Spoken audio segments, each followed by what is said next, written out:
Hey guys, this is Ben with Get Lit Solar. Today's video, we're going to go over how to install the Ironridge contour trim.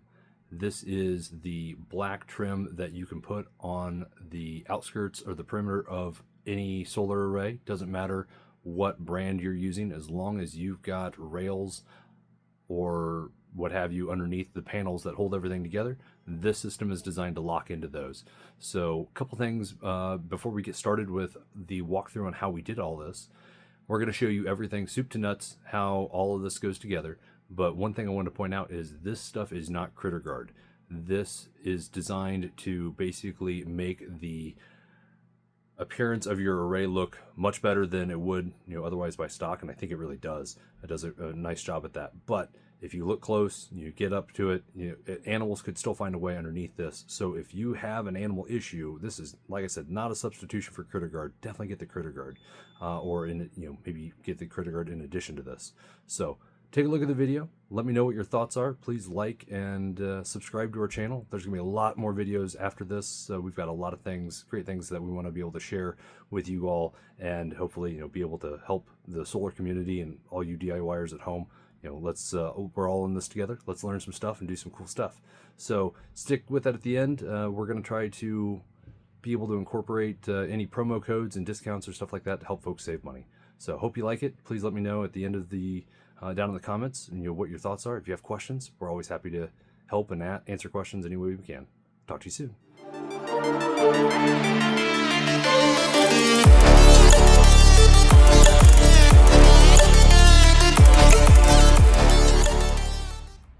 So this trim and skirt, or skirt if you want to call it, comes in a box. I believe it's about 84 inches long, and when you open this up, you'll notice that you've got both pieces. You've got two pieces per package. Got some white plastic in between, trying to keep things from scuffed up, and basically this is just aluminum that they've done a pretty decent job of painting on. So if you scratch this or anything like that, it's going to reveal that shiny aluminum underneath. So be really careful when you get this out, and inspect it obviously for scuffs or anything like that before you go and install. Everything's shrink wrapped on the ends, and you just pull the shrink wrap off.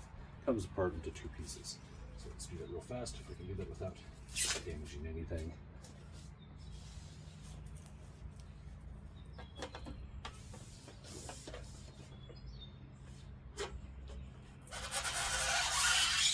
Slide one piece out from the other. Sit down this other piece real gentle. And walk through the back side of it. So if you look on the back side here, you can see it's just some fins that are sticking out from the plastic. You can see all the black overspray over the aluminum, and these fins are what are going to be grabbed on by the attachment pieces. So should come out pretty nice.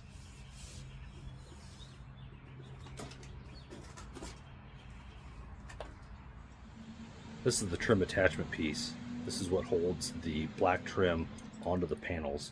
This is a panel attached system, so it doesn't matter if you didn't use Ironridge for your racking system. You can take the Ironridge trim system and apply it to pretty much any panel that you want, as long as your panels are relatively uniform along the front. Everything's lined up well. This lip right here is going to lock underneath your panel, and as you tighten this Torx bit down, that Torx bit should come when you order these as well. When you tighten that down, it pulls everything tight, and then it locks in to your panel without any issue. You've got another Torx bit here. You're going to have to loosen this after you get this tight. If you loosen this first and then go to tighten this down, because of all of that Loctite that you can maybe see right there, when you go to tighten this up, this thing's going to vibrate like nobody's business. And if this guy's already loose, you're going to run the risk of this disassembling itself in an unscheduled way, and it falls down. You're gonna be hard pressed to try to find that again, and then you got to buy another one or find a replacement bit. So leave that tight, get this installed first, then go back and loosen this up so that you can get that trim piece, that skirt, back onto this. So let's get up on the roof and see how all this goes together.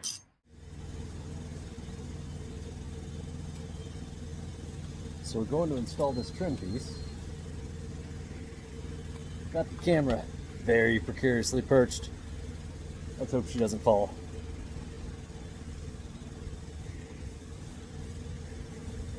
my trim piece up here with me because I want to see exactly how far from the edge we go. We'll start locking things in. Right? Instructions say that the clamp needs to be 12 inches from the end. All right, so it doesn't have to be a perfect 12. A rough 12 works. All right, so right there, make a mark in the dust and dirt about where my 12 inches is.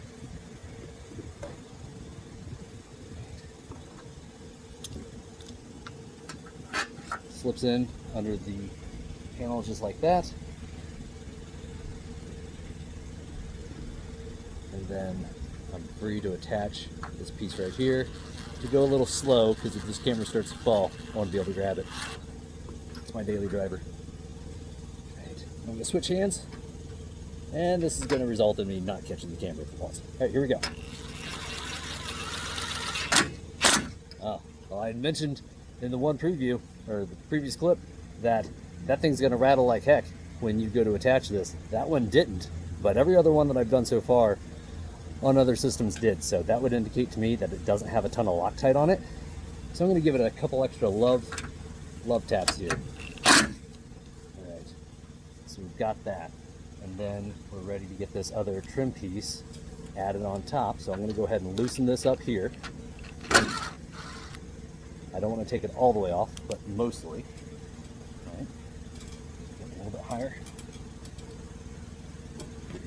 You can see on the back here, we've got this rail. So generally what I'm going to do is put the bottom on first, line it up on both. I don't care about the one down there yet. I just want to get this top one locked on.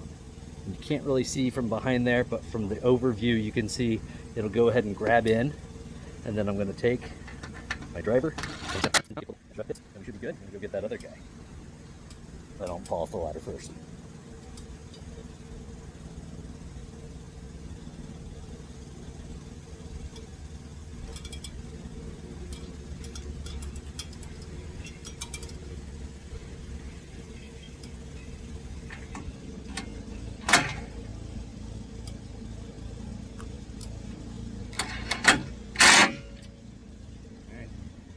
On, it's nice and secured, and then we can go get our splice, attach the next section on beyond it.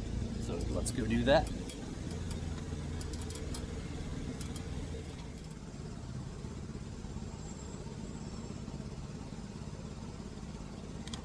Alright, so now that we need to splice multiple pieces together, you can buy the splice, they're really cheap, just a little piece of aluminum. It's going to be a tension mounted splice, so it's got a little bit of give. The way to install it, get it halfway in to the piece below. You can't really see that because of my big glove. All right, so it goes halfway in, right? And then you literally just pull it forward, pops in, there you go, there's the splice. I would recommend getting that splice in on the piece that's already set, and then your next piece will then come and you'll clip that in over the splice first, and then worry about the brackets, which you can see right there that I've already got installed. Worry about those brackets later, about getting them clipped into that. So yeah, so you've got the splice in, clip it into the splice, then go for the brackets and go from there. So this last piece that we need to do is going to be a trimmed piece, so let's figure out how to cut this and make it look good. So I didn't include this because the neighbor was power washing a bunch of stuff and it was just making a bunch of extra noise. But this was, you know, we took the 84-inch trim piece and we were able to cut this down to size. It didn't come out perfect, but pretty good, especially when you take into consideration that this is going to be, you know, 10 feet up in the air or even higher, and you're never going to see the tiny little imperfections. But in order to cut this, you know, since we have just a big piece of aluminum, gotta use either a hacksaw or something bigger like this. This is our 5-inch DeWalt bandsaw. As an installer, I'm gonna go ahead and say this is the best thing I ever purchased. It's awesome. Variable speed, plenty of room to cut big pipe, PVC, conduit, you know, whatever you need, and it just goes. So one of the things to consider with this device, the blade moves from right to left, and so we took that into consideration when we were trying to cut this metal, because if you are not careful with it and you go to cut everything, depending on the direction that you're cutting, if you're cutting from this way or this way, it can potentially leave a little bit of a burr. And as you can see, that burr right there, we didn't want to try to have to clean that up. So we made sure that when we were cutting this, started the top down and cut straight through, but we wanted to make sure that the blade was going that way as we cut. So you can always like look at your teeth on your hacksaw or your sawzall or whatever you're trying to use to cut your straight line, but mark the entire line and then just let the saw do the cutting and then try to correct as you go. But make sure the teeth are going from the finished side to the unfinished side, so that way you don't get any burr on the front. Makes it a little bit of a cleaner look. Again, it's going to be many feet up in the air. You'll probably never know, or I should say other people will never be able to tell, but you'll know. And if you have half the OCD as I do, it's something that'll keep you up at night. So yeah, just wanted to point that piece out. So we went through all of that install. The last part we weren't able to show you is the addition of the cut piece into the splice. Unfortunately, angles got hairy, and trying to get the camera to work with that, it just wasn't going to work, so we went ahead and did that. But hooking the spliced piece in is pretty self-explanatory. When you see how we hook the splice in, you just hook the new piece on top of that splice, snap that in, hook it into the individual brackets, zip those down, and then you're ready to go. So